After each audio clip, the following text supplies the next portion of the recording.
with this video of Rachel Zegler alone in a theater watching herself.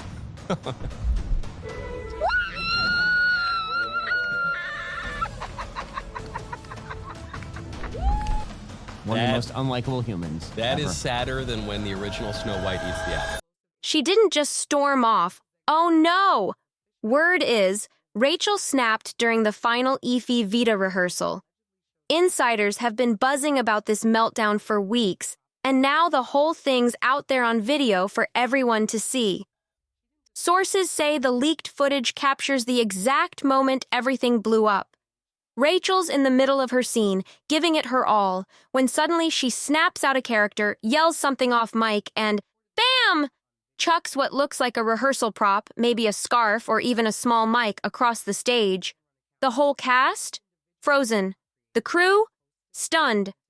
For a solid few seconds, you could hear a pin drop. This is the same moment fans have been scrambling to piece together for weeks. The one that sparked the lawsuit. The straw that broke it all apart. The moment that triggered her removal from the show. Director notes have been floating around saying she was a total nightmare to work with. And now? It's out there for everyone to see. The clip's been making the rounds, buzzing through private West End group chats and slipping into media inboxes like wildfire. It's short, less than 30 seconds, but boy, it's packing enough punch to leave jaws on the floor. Not only does it back up some parts of the producer's lawsuit, but it's also throwing a bunch of new questions into the mix. Why was someone even filming in the first place? Was this just a heated meltdown or something way more calculated? Because Rachel's recent countersuit, where she claims the Evita team created a hostile work environment and leaked private rehearsal footage to wreck her reputation, is flipping the narrative. This clip might not be the big smoking gun fans thought it was after all. And that's exactly what's cranking the drama up even higher. Depending on which story you believe, this wasn't just a diva flipping out. It was a young actress getting pushed way past her limit. So, what really went down that day? What lit the fuse? Who else was mixed up in this? And why does this one rehearsal, this one furious moment, feel like the instant everything fell apart? Let's roll back the tape, because the day Rachel allegedly threw that prop wasn't just your typical dramatic scene, it was the beginning of the end. This was supposed to be a standard, no-surprises final run-through. The cast of Evita was all set, thinking it'd just be another day. The house lights were low, tech crew locked in place, rehearsal scripts already packed away. Everyone knew their spots. Everyone knew the stakes. Even before the first note hit, insiders say the room was already thick with tension. One assistant stage manager, speaking off the record, said the vibe that day was straight up weird, like a storm was about to break. Word is, Rachel rolled in nearly 15 minutes late. Not enough to set off a formal warning, but enough to get the director and choreographer throwing each other side eyes. And that wasn't even the half of it. That same source claims Rachel skipped the usual warm-up, a huge red flag in theater culture. Instead of joining in on vocal and movement exercises with the cast, she sat off to the side, flipping through her notes and sipping from a branded water bottle. Dead silent. By the time rehearsal finally kicked off, you could feel the tension humming in the air. Right from the jump, things were off. Rachel reportedly missed a key stage cue during the opening act. A supporting actor, who hasn't been named, tried to guide her back into position. But that's when, according to multiple witnesses, she snapped back with, "I know where I'm supposed to be!" The whole cast felt it, but they kept pushing through, cracks and all. By the time they hit "Don't Cry for Me, Argentina," the pressure had hit a boiling point. Rachel allegedly stumbled through the emotional blocking, skipping a turn, and missing a dramatic drop to her knees. That's when the director's voice cut through, calling out corrections loud enough for everyone to hear. And that, insiders say, was the moment everything shifted. Rachel allegedly broke character, turned to the production table, and just paused. She looked visibly frustrated, like the weight of the whole show was crushing her right then and there. The music kept playing, but you could feel her energy just vanish, and then she raised her voice.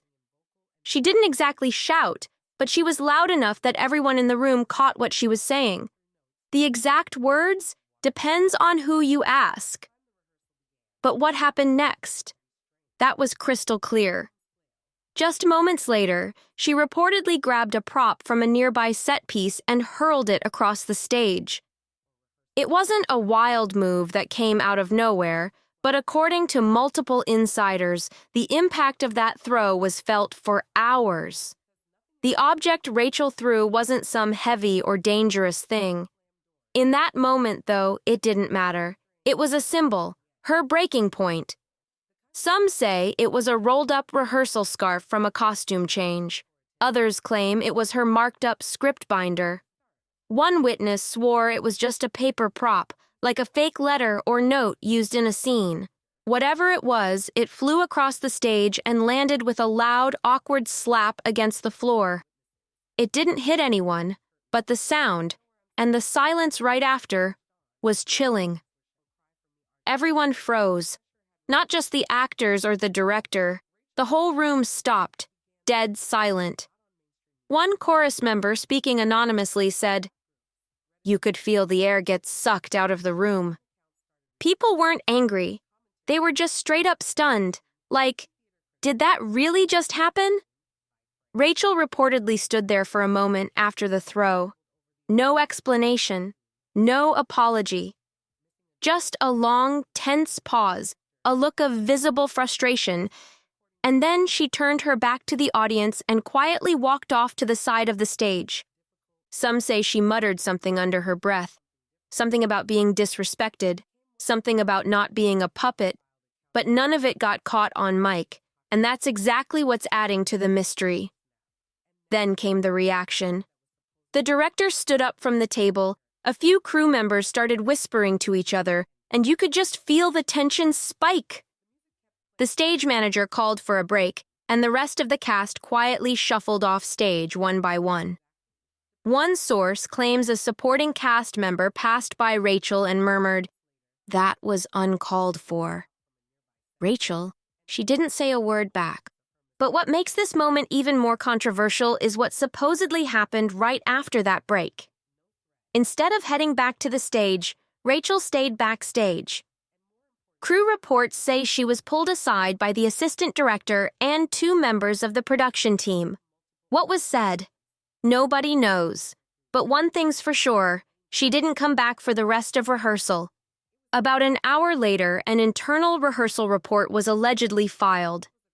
It documented the prop incident in detail with the phrase, "This behavior was escalated, disruptive, and violated the company's conduct expectation." And that line, it would later show up almost word for word in the lawsuit filed against Rachel just days later. And that's not the only thing that's resurfaced since then. Now, fans are convinced this was the exact moment that sparked the leaked nightmare to work with note from the director, the one that flipped public opinion against Rachel and lit the whole mess on fire. But the real question is, who leaked it? And why? Because if you believe Rachel's countersuit, this moment wasn't just a meltdown, it was a setup. According to her side, after that prop smacked the stage floor, the silence was ice cold. No one yelled. No one tried to calm things down.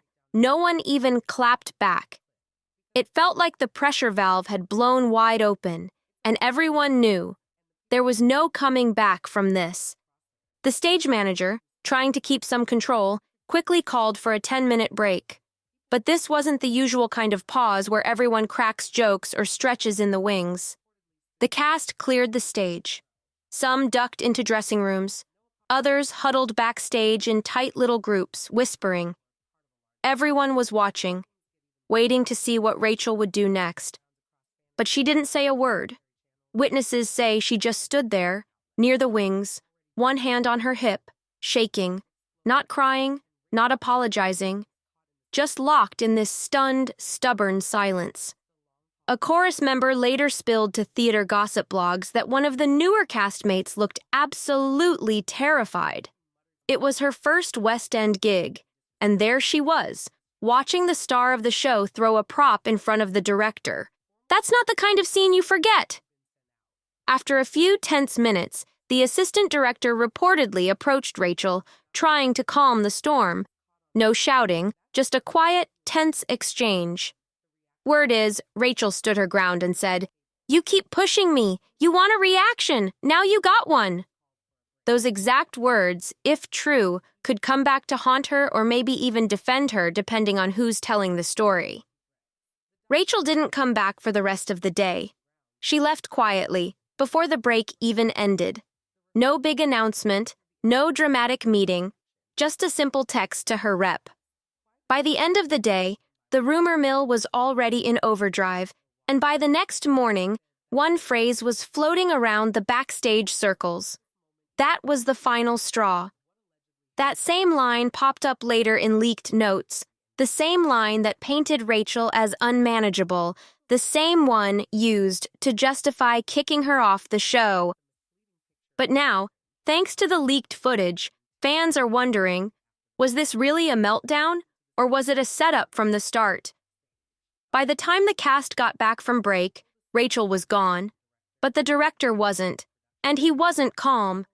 Insiders say the director, whose name's been kept out of the press but who's said to be a long-time West End veteran, was visibly shaken. Not in a wild, shouting kind of way, but in that cold, professional, "we're done here" kind of way. One source described his reaction as measured, but final.